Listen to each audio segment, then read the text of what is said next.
کون سے اموال کی زکوٰۃ فرض ہے؟ شرعی ضابطہ ہے کہ زکوٰۃ صرف اس مال کی فرض ہے جو بڑھنے والا یعنی نامی ہو۔ ہمارے پاس عموماً جو اموال موجود ہوتے ہیں، شریعت نے ان میں سے صرف تین قسم کے درج ذیل اموال کو بڑھنے والا قرار دیا ہے۔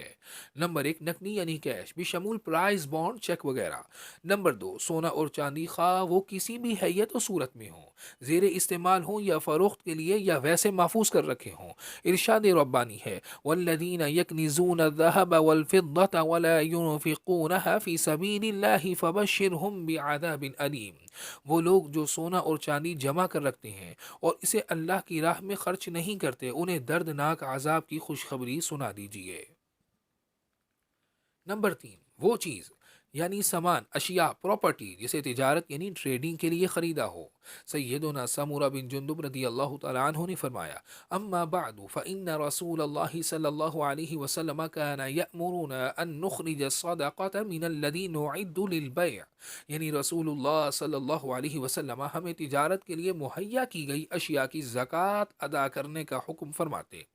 سامان تجارت سے متعلق وضاحت: جو چیز بیچنے کے لیے نہیں خریدی اس کی زکوٰۃ فرض نہیں، مثلا جامد اثاثہ جات یعنی پراپرٹی، مشینری، اوزار وغیرہ، اور اسٹور میں پڑی فالتو چیزیں۔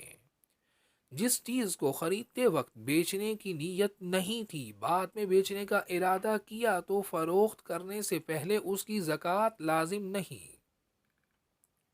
جو پراپرٹی یا کوئی اور چیز کرایہ پر دے رکھی ہے، اس کی مالیت قیمت کی زکوٰۃ فرض نہیں۔ سال پورا ہونے کی تاریخ میں اس کا جتنا کرایہ موجود ہوگا اسے باقی اموال زکوٰۃ کے ساتھ ملایا جائے گا۔